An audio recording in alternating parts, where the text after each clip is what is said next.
আপনাকে আমি আঘাত করতে চাই। নবী করিম সাল্লাল্লাহু আলাইহি সাল্লামকে যখন বললাম আমি আঘাত করতে চাই, নবী করিম সাল্লাল্লাহু আলাইহি সাল্লাম কি দিয়ে আঘাত করেছিলেন? নবী করিম সাল্লাল্লাহু আলাইহি সাল্লাম বলেন, এই লাঠি দিয়ে তোমাকে আঘাত করেছিলাম, এই লাঠিটা তো ফাতেমার ঘরে। নবী করিম সাল্লাল্লাহু আলাইহি সাল্লামের চাচাতো ভাইকে ডাক দিল, ও আমার চাচাতো ভাই, ফাতেমার ঘরে যাও, ফাতেমার ঘর থেকে এই লাঠিটা নিয়ে আসো, এই লাঠিটা নিয়ে এসে আমাকে তুমি আঘাত করো। ওই সাহাবী যখন নবী করিম সাল্লাল্লাহু আলাইহি সাল্লামকে আঘাত করার জন্য সামনে আগায়, আবু বকর সিদ্দিক রাদিয়াল্লাহু আনহু দুইটা চোখের পানি ফেলাইয়া ডাক দিয়া বলে, ও সাহাবী, যখন আঘাত করার মন চাই আমাকে আঘাত করো, আমার নবীকে আঘাত করো না, আমার নবীকে আঘাত করো না। জামাটা খুলে দিয়েছে আবু বকর, জামাটা খুলে দিয়ে আবু বকর ডাক দিয়া বলে, ভাই, যত আঘাত করার মন চাই আমাকে আঘাত করো, আমার নবীকে আঘাত করো না। আবু বকর চোখের পানি ফেলাই দিয়া এমনি ভাবে বলতে থাকেন, চোখের পানি ফেলাইতে থাকেন। আমার নবী করিম সাল্লাল্লাহু আলাইহি সাল্লাম ডাক দিয়ে বলেন, আবু বকর, তুমি সরো, আমার মালিক দেখতেছে তুমি আমাকে ভালোবাসো। এরপরে যখন আবার সামনে আগাই, ওমর ফারুক রাদিয়াল্লাহু আনহু দুইটা পাও ধরে বলে, ও সাহাবী, আমি যে নবীকে হত্যা করার জন্য গিয়েছিলাম, হত্যা না করে আমি মুসলমান হয়ে গেছি। আমি জীবিত থাকার অবস্থায় আমার নবীকে আঘাত করবে আমি সহ্য করতে পারি না, আমার জামাটা খুলে দিলাম।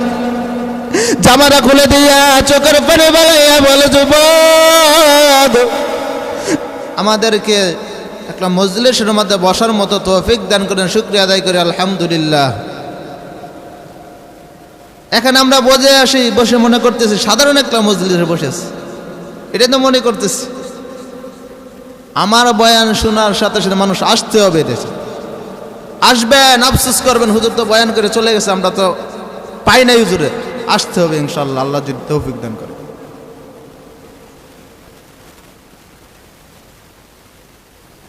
মানুষ আফসোস কখন করে?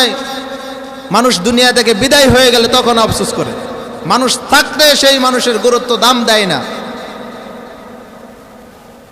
আল্লাহ তাআলা রব্বুল আলামিন বলেন, ও দুনিয়ার মানুষ, তোমাদেরকে ভালোবাসি একমাত্র কারণ কি? একমাত্র কারণ হলো, তোমাদেরকে ভালোবাসার একমাত্র কারণ হলো গোলাম জানো নে, আমি একমাত্র কারণ হলো তোমাকে ভালোবাসার একমাত্র কারণ হলো আমি তোমাকে এই কুরজতি হাত দিয়ে আমি আল্লাহ, এই কুরজতি হাত দিয়ে আমি আল্লাহ তোমাকে বানাইছি। সুবহানাল্লাহ কইতেন না? আওয়াজ দিয়ে এখন সুবহানাল্লাহ। আল্লাহ বলেন, কুরজতি হাত দিয়ে বানাইলাম আমি, যে আল্লাহ তোমাদেরকে এত মুহাব্বত করে এত ভালোবাসি কেন জানোনি? বান্দা যখন গুনাহ করে আমি অপেক্ষা করে, বান্দা গুনাহ করতেছে, বান্দা বুঝে না, আমি অপেক্ষা করে, বান্দা আসো আসো আসো,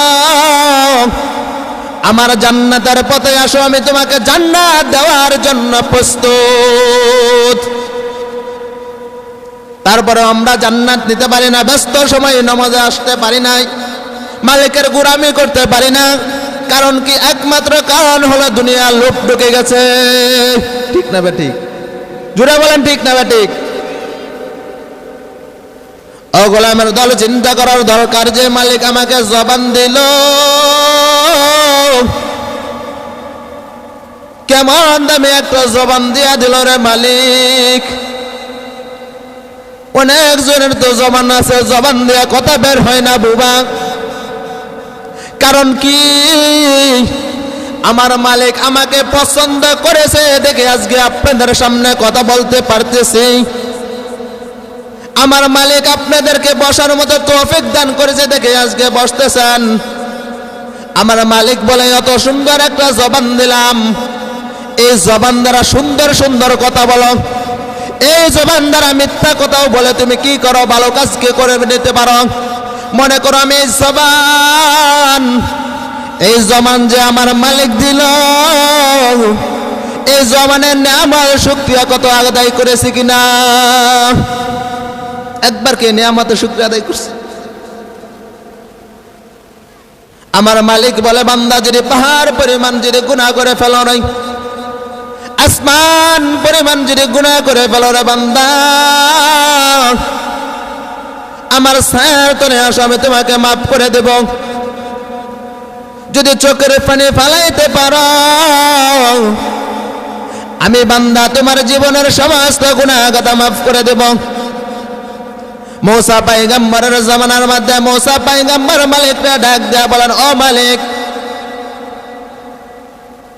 ও মালিক, এই জামানার মধ্যে আমি পাপী ব্যক্তিকে, গুনাহগার ব্যক্তিকে দেখতে চাই। মূসা পয়গম্বর মালিকের কাছে সুপারিশ করে। মালিক ডাক দেয়া বলেন, মূসা, তুমি এই জামানার মধ্যে পাপী এবং গুনাহগার ব্যক্তিকে দেখতে চাও? বলে, হ্যাঁ আল্লাহ, আমি দেখতে চাই। তুমি যদি দেখতে চাও, সকালবেলা অমুক রাস্তার পাশে দাঁড়াইবা, সর্বপ্রথম যেই ব্যক্তিটা তোমার সামনে দিয়ে হেঁটে যাবে, এই ব্যক্তিটা এই জামানার মধ্যে পাপী এবং গুনাহগার। মূসা পয়গম্বর অপেক্ষা করেন, অপেক্ষা করেন, অপেক্ষা করেন, কখন ফজরের আজান হয়ে যাবে, কখনো ফজরের আজান হবে। মূসা পয়গম্বর অপেক্ষা করতে করতে ফজরের আজান হয়ে যায়। মূসা পয়গম্বর জামাতের সহিত নামাজ পড়ে নাই। নামাজ পড়ার পর মূসা পয়গম্বর রাস্তার পাশে দাঁড়ায় অপেক্ষা করে। সর্বপ্রথম যে ব্যক্তিটা আসবে, সেই তো এই জামানার মধ্যে পাপী এবং গুনাহগার। অপেক্ষা করে, অপেক্ষা করে, অপেক্ষা করতেছেন, এমনি ভাবে অপেক্ষা করেন। হঠাৎ করে তাকাইয়া দেখে একটা যুবক তার ছেলেকে নিয়ে তার সামনে দিয়ে হেঁটে যাইতেছে। তখন মালিকরা ডাক দিয়ে বলেন, মালিক, এই লোকটাই কি এই জামানার মধ্যে পাপী গুনাহগার? আমার মালিক ডাক দিয়ে বলে, হ্যাঁ, এই জামানার মধ্যে পাপী গুনাহগার।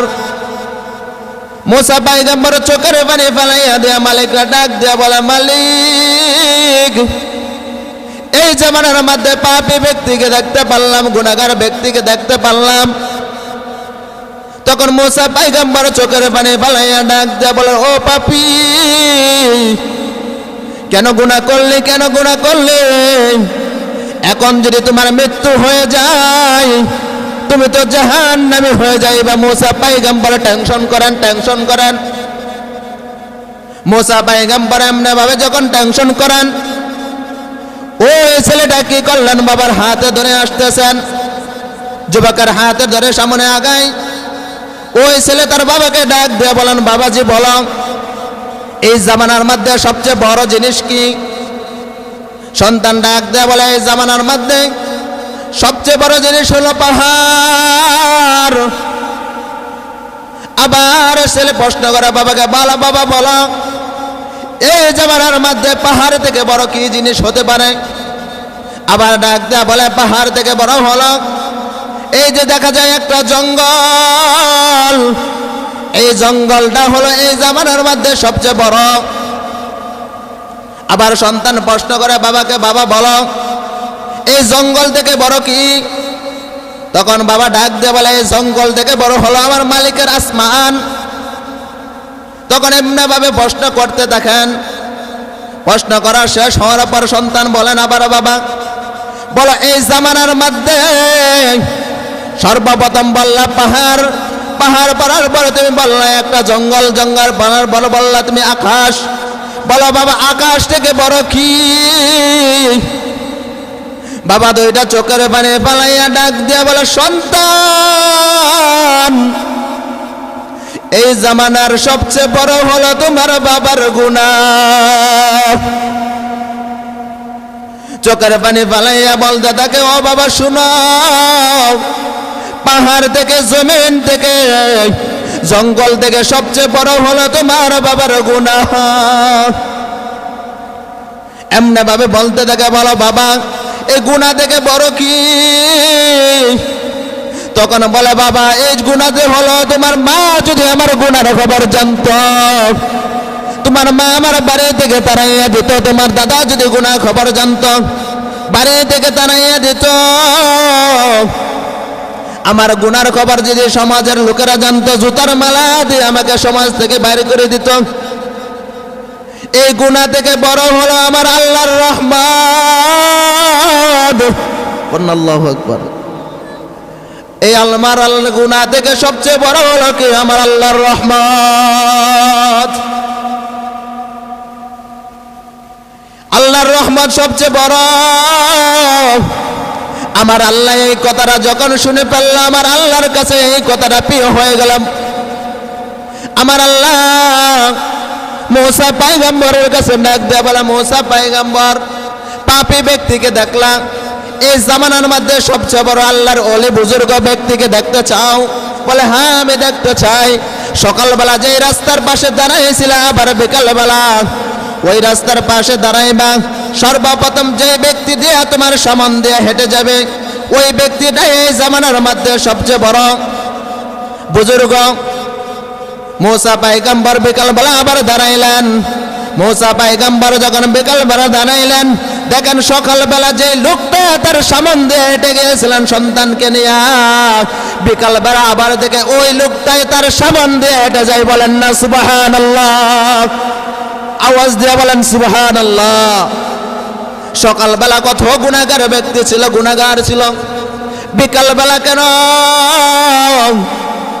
আল্লাহর ওলি হয়ে গেলেন জানেন কি না? কেন হলেন? সে বলল আমার আল্লাহর রহমত সবচেয়ে বড়, আমার আল্লাহ সবচেয়ে বড়, আল্লাহকে আল্লাহ সবচেয়ে বড় বলে দাবি করেছে। মুসা পয়গম্বর মালিকরা ডাক দিয়ে বলেন, মালিক আমি খেলা বুঝলাম না, তোমার সকালবেলা যে লোকটা এই জামানার মধ্যে পাপে ছিল, গুনাহগার ছিল, এই লোকটাই আবার বিকালবেলা কেমনে করে আল্লাহর ওলি হয়ে যায়, বুজুর্গ হয়ে যায়? বলে সন্তান তাকে জিজ্ঞাসা করে, বাবা এই জামানার মধ্যে সবচেয়ে বড় কি? পাহাড় বলে, জঙ্গল বলে, আকাশ বলে। বলার পর সবচেয়ে বেশি বলে আমি আল্লাহর রহমত বড়। এই জন্যই আমি তার জীবনের সমস্ত গুনাহগাতা মাফ করে দিয়ে শেষ করি নাই, আমি আল্লাহ তার নামটা ওলের খাতায় লিখিয়ে দিছি। আর আমরা কি পাহাড় পরিমাণ গুনাহ করে ফেলছি? পাহাড় পরিমাণ গুনাহ করেও যদি মাপ পেয়ে যায়, আপনি আমি চোখের পানি ফালাও বাবা, এক ফোঁটা যদি চোখের পানি ফালাইতে পারো, নবী করিম সাল্লাল্লাহু আলাইহি সাল্লাম বলেন, কোন ব্যক্তি যদি ঘটনা শুনিয়া আল্লাহর ওলিদের ঘটনা আমার মালিক ডাক দিয়ে বলে, ও বান্দা ও আসমানের ফেরেশতারা শুনো, মুন্সিপুরি হুজুরের বয়ান শুনিয়া যুবকরা সুবহানাল্লাহ বলে, আলহামদুলিল্লাহ বলেন, আলহামদুলিল্লাহ সুবহানাল্লাহ বলেন। ও ফেরেশতারা তোরা তো না করেছিলে এমন জাতি না মানানোর জন্য, আমি তো এমন জাতি মানাইছি। ওই জাতি সুবহানাল্লাহ বলেন হুজুরের কথা শুনিয়া আলহামদুলিল্লাহ বলেন। তোরা সাক্ষী থাক, ওই সমাজের ভিতরে এই মঞ্চের ভিতরে যত লোক আছে আমি তাদের জীবনের সমস্ত গুনাহগাতা মাফ করে দিলাম। শুধু গুনাহগাতা মাফ করে দিয়াই শেষ করে নাই, আমি মালিক যত গুনাহ করেছিলেন এই গুনার জায়গাগুলো আমি সব দিয়ে তাদেরকে ভরে দিছি। আমার মালিক যত পছন্দ করছেন, অত ভালোবাসছেন, মালিকরে আমরা কেমন ভালোবাসি? আমার মালিক বলেন, তোমাদেরকে যত আমি ভালোবাসি, যখন নামাজে দাঁড়াইয়া যাও আমি মালিক তোমার সামনে চলে আসি, সূরা ফাতিহার অর্থ বলতে থাকো। তোমাকে যখন বলো আলহামদুলিল্লাহি রাব্বিল আলামিন, আমি মালিক তোমার কথার উত্তর দিতে থাকি, জবাব দিতে থাকি। নবী করিম সাল্লাল্লাহু আলাইহি সাল্লামের জামানার মধ্যে নবী করিম সাল্লাল্লাহু আলাইহি সাল্লাম অসুস্থ থাকার অবস্থায় মসজিদে নববীতে আসতে পারে নাই। নবী করিম সাল্লাল্লাহু আলাইহি সাল্লাম অসুস্থ। নবী করিম সাল্লাল্লাহু আলাইহি সাল্লাম একটু সুস্থ হওয়ার পর নবী করিম সাল্লাল্লাহু আলাইহি সাল্লাম ডাক দিয়ে বলেন, ও ও আলী আসো তোমাকে নিয়ে আমি মসজিদে নববীতে যাই। নবী করিম সাল্লাল্লাহু আলাইহি সাল্লাম মসজিদে নববীতে যাই। নবী করিম সাল্লাল্লাহু আলাইহি সাল্লাম সালাত আদায় করে নামাজ পড়েন। পড়ার পর নবী করিম সাল্লাল্লাহু আলাইহি সাল্লাম সকল সাহাবীদেরকে ডাক দিয়ে বলে, ও সাহাবীগণ শুনো, তোমাদের সাথে আমার একটা পরামর্শ আছে। সাহাবীগণ বলেন, হুজুর কি পরামর্শ আছে? নবী করিম সাল্লাল্লাহু আলাইহি সাল্লাম বলেন, আমি তো এই জামানায় চিরদিন থাকতে পারবো না, একদিন না একদিন বিদায় হয়ে যাব। এই কথা শোনার পর সাহাবীগণ চোখের পানি ফালাইলেন। চোখের পানি ফালাইয়া কাঁদতেছেন সাহাবীগণ। নবী করিম সাল্লাল্লাহু আলাইহি সাল্লাম বলেন, ও সাহাবীগণ কান্দো কেন বলো? আমি তো একদিন না একদিন বিদায় হয়ে যাব, আমি তো চিরদিন তোমাদের জন্য থাকবো না। সাহাবীগণ এমনি ভাবে বলতে নবী করিম সাল্লাল্লাহু আলাইহি সাল্লাম বলতেছেন, সাহাবেন্দ্র বলে, ও সাহাবীগণ আমার কাছে কি কেউ কি পাওনা পাইবা? পাওনা যদি পাও আমাকে বলো, আমি নবী তোমাদের পাওনা দিয়ে দেব। নবী করিম সাল্লাল্লাহু আলাইহি সাল্লাম এমনি ভাবে বলতেছে। হঠাৎ করে একটা সাহাবী দাঁড়াইয়া যায়। সাহাবী ডাক দিয়া বলে, আল্লাহর হাবিব। হঠাৎ করে একটা সাহাবী তাকে ডাক দিয়া বলেন, আল্লাহর হাবিব শুনেন, আপনি একদিন মসজিদে নববীতে বসে আছিলেন, এই সময়ের মধ্যে আপনার সাথে আমি ছিলাম। এই সময়ের মধ্যে একজন ভিক্ষুক এসে আপনার কাছে কিছু চাইলেন, আমাকে বললেন কিছু হাদিয়া দেওয়ার জন্য। আমি তাকে 3টা টাকা দিয়ে দিয়েছিলাম, আমি আপনার কাছে 3টা টাকা পাও না। নবী করিম সাল্লাল্লাহু আলাইহি সাল্লাম তাকে 3টা টাকা দিয়ে দিল। নবী করিম সাল্লাল্লাহু আলাইহি সাল্লাম ডাক দিয়া বলেন, ও সাহাবীগণ শুনো, তোমরা কি আমার কাছে কি আরো কেউ কি কিছু পাওনা পাইবা? সাহাবীগণ বলেন, না হুজুর, পাওনা পাবো না। নবী করিম সাল্লাল্লাহু আলাইহি সাল্লাম বলেন, আমি কি কাউকে আঘাত দিয়েছি? কথা দ্বারা আঘাত দিয়েছি কাউকে, অথবা কি অকারণে আঘাত করেছি বলো? নবী করিম সাল্লাল্লাহু আলাইহি সাল্লাম এমনি বলতে থাকেন। এই সময়ের মধ্যে হঠাৎ করে একজন সাহাবী দাঁড়াইয়া বলেন, আল্লাহর হাবিব, আপনার সাথে আমি যুদ্ধে গিয়েছিলাম, যুদ্ধ যাওয়ার সাথে আপনার উট আমার উটের সাথে লাগানো ছিল, আপনি আমাকে আঘাত করেছিলেন, আপনি আমাকে আঘাত করেছিলেন। আল্লাহর হাবিব, আপনাকে আমি আঘাত করতে চাই। নবী করিম সাল্লাল্লাহু আলাইহি সাল্লাম ডাক দিয়ে বলেন, তুমি আমাকে আঘাত করতে চাও, আপনাকে আমি আঘাত করতে চাই। নবী করিম সাল্লাল্লাহু আলাইহি সাল্লামকে যখন বললাম আমি আঘাত করতে চাই, নবী করিম সাল্লাল্লাহু আলাইহি সাল্লাম কি দিয়ে আঘাত করেছিলেন? নবী করিম সাল্লাল্লাহু আলাইহি সাল্লাম বলেন, এই লাঠি দিয়ে তোমাকে আঘাত করেছিলাম, এই লাঠিটা তো ফাতেমার ঘরে। নবী করিম সাল্লাল্লাহু আলাইহি সাল্লামের চাচাতো ভাইকে ডাক দিল, ও আমার চাচাতো ভাই, ফাতেমার ঘরে যাও, ফাতেমার ঘর থেকে এই লাঠিটা নিয়ে আসো, এই লাঠিটা নিয়ে এসে আমাকে তুমি আঘাত করো। ওই সাহাবী যখন নবী করিম সাল্লাল্লাহু আলাইহি সাল্লামকে আঘাত করার জন্য সামনে আগায়, আবু বকর সিদ্দিক রাদিয়াল্লাহু আনহু 2টা চোখের পানি ফালাইয়া ডাক দিয়া বলে, ও সাহাবী, যখন আঘাত করার মন চাই আমাকে আঘাত করো, আমার নবীকে আঘাত করো না, আমার নবীকে আঘাত করো না। জামাটা খুলে দিয়েছে আবু বকর, জামাটা খুলে দিয়ে আবু বকর ডাক দিয়া বলে, ভাই, যত আঘাত করার মন চাই আমাকে আঘাত করো, আমার নবীকে আঘাত করো না। আবু বকর চোখের পানি ফালাই দিয়া এমনি ভাবে বলতে থাকেন, চোখের পানি ফালাইতে থাকেন। আমার নবী করিম সাল্লাল্লাহু আলাইহি সাল্লাম ডাক দিয়ে বলেন, আবু বকর তুমি সরো, আমার মালিক দেখতেছে তুমি আমাকে ভালোবাসো। এরপরে যখন আবার সামনে আগাই, ওমর ফারুক রাদিয়াল্লাহু আনহু 2টা পাও ধরে বলে, ও সাহাবী, আমি যে নবীকে হত্যা করার জন্য গিয়েছিলাম, হত্যা না করে আমি মুসলমান হয়ে গেছি। আমি জীবিত থাকার অবস্থায় আমার নবীকে আঘাত করবে আমি সহ্য করতে পারি না, আমার জামাটা খুলে দিলাম। জামাটা খুলে দিয়া চোখের পানি বালাইয়া বলে, যুবক, যা আঘাত করার মন চায় আমাকে আঘাত কর, তারপর আমার নবীকে আঘাত করিস না। চোখের পানি বালাই, উমর চোখের পানি বালাই। ওমর চোখের পানি ফালাইয়া বলে ভাই আমার নবীকে আঘাত করিস না, আমাকে আঘাত কর। ওই সাহাবী যখন আবার সামনে আগায় নবী করিম সাল্লাল্লাহু আলাইহি সাল্লাম ডাক দিয়ে বলে ওমর সরো সরো, তুমি আমার মালিক তোমাকে আমাকে দেখতেছে, তুমি আমাকে ভালোবাসো, সরো। এমনি ভাবে যখন সামনে আগায় আলী রাদিয়াল্লাহু আনহু তার দুইটা পাও মোবারক ধরেন, দুইটা পাও মোবারক ধরে বলেন ও ভাই যত মন চায় আমাকে আঘাত করো, তারপর আমার নবীকে আঘাত করিও না। চোখের পানি পালাইতেছেন, এমনি ভাবে চোখের পানি পালাই আর বলতেছেন। তখন সাহাবী কিছুই মানে না, সামনে আগায় সামনে আগায়। যখন সাহাবী সামনে আগায় আর চোখের পানি পালাইতেছেন, যখন সাহাবী সামনে আগাইতেছেন, এই সময়ের মধ্যে ওসমান রাদিয়াল্লাহু আনহু দুইটা পাও মুবারক দুনিয়া